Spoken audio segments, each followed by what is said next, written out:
The Galactic Nexus Lounge floated silently in orbit over the twin moons of Valtor 9, a glimmering beacon of diplomacy, celebration, and ancient tension.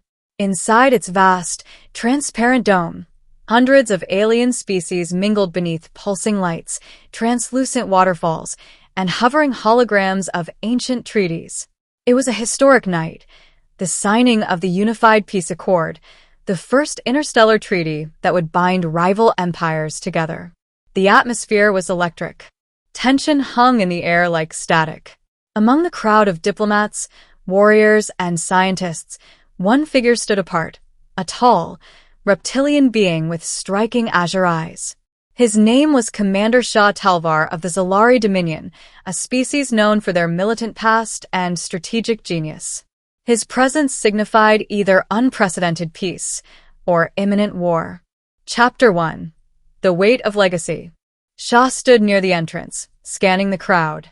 His broad shoulders and battle-hardened posture set him apart from the more relaxed delegates, lounging on anti-grav sofas or discussing politics beside fountains of ionized plasma.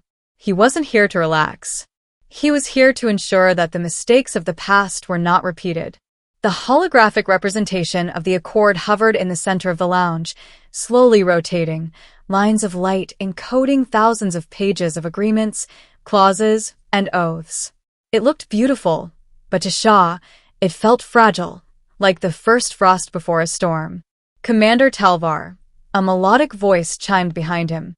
He turned to see the envoy of the Alari Ascendancy, Ambassador Melis, a bioluminescent humanoid with shifting skin patterns that mirrored emotion.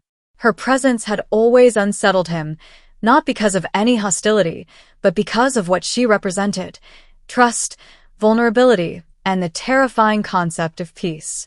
Ambassador, Shah said with a nod, his tone clipped. Melis smiled. Still brooding like a thundercloud before battle? Vigilance is not brooding. I've fought wars longer than most of these delegates have lived. That gives me perspective. It also gives you scars, she said gently, pointing to the 3 claw marks across his left shoulder. But today is not about scars. It's about healing. Chapter 2. Whispers Beneath the Celebration. As the ceremony began, a projection of the Galactic Council hovered in the center. Leaders from the core systems, the free colonies, and the ancient ether syndicates began their speeches. Applause, scent bursts, and bioluminescent displays filled the room as each spoke of unity, prosperity, and an end to resource wars. Shah, however, kept his eye on the shadows. Through the reflection on a polished support beam, he saw a figure moving unnaturally. It wasn't part of any known delegation, no identifier, no diplomatic colors. Instinct screamed. He pressed the communicator embedded in his palm. Security. Zone 3, Northern Rim. Track subject, non-registered. His suspicions were confirmed moments later when the lights flickered and the hologram of the Accord glitched. Gasps rippled across the lounge as an emergency lockdown protocol initiated. The fire hologram extinguished. The mood turned cold. A synthesized voice echoed. Threat detected. Internal systems compromised. Await containment. Ambassador Melis turned to him. Eyes narrowed. You saw something? Yes, he said, voice flat. And we're under attack. Chapter 3. The Price of Peace. Security bots descended from hidden compartments in the ceiling. Delegates panicked. Many species were unused to such chaos, having long embraced peace in their own sectors. But others, like the Zalari, moved into combat stances. Shah shoved past a pair of floating tables and vaulted over a sofa, where diplomats were huddled. He followed the intruder's trail into a maintenance corridor, the hum of anti-grav boots behind him. The assailant, a humanoid clad in stealth armor, had bypassed every known defense system. As Shah closed the distance, the intruder turned and unleashed a pulse blade. The two clashed in a whirlwind of plasma sparks and fluid motion. But this was Shah's realm. With a brutal arc of his tail and a disarming maneuver, he pinned the attacker. The helmet flickered and revealed something no one expected, a human face.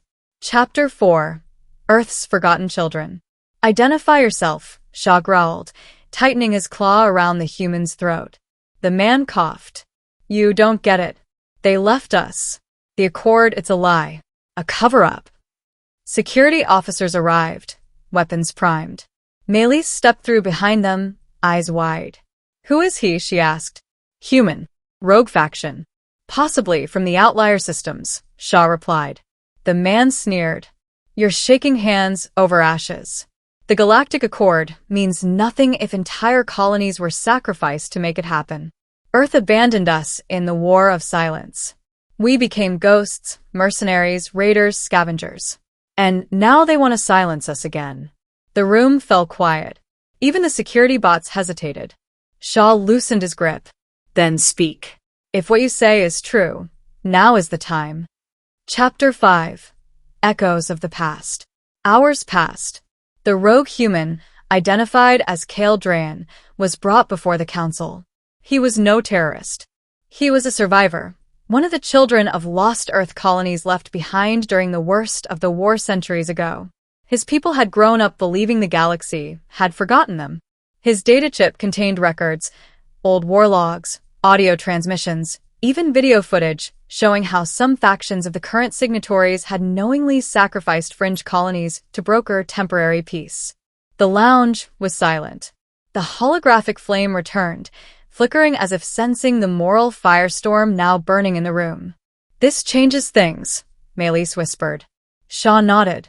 It doesn't destroy the Accord, but it demands revision and justice. Chapter 6. The True Accord. The signing ceremony resumed 2 days later, but now with amendments. The Accord would not just be a document of promises. It would become a binding, enforceable oath with immediate humanitarian action for forgotten colonies, reparations, and full recognition of fringe systems, including Kale's people. Kale stood on the new platform beside Shaw and Melis, his eyes filled with disbelief. For the first time, his people had a voice. Shaw turned to him. The future is not given. It is built, often in blood, always in truth. Kale nodded. And maybe, just maybe in unity. As the signatures were etched into the glowing holographic rings above them, a new era began, not one built on silence or shadows, but one forged in the open, where every voice mattered. Epilogue. Above the galactic nexus, a new signal pulsed into space, an invitation not just to the stars, but to the forgotten, the lost, and the unheard. The Accord was no longer a fragile dream. It was alive. It was real. And it had just begun.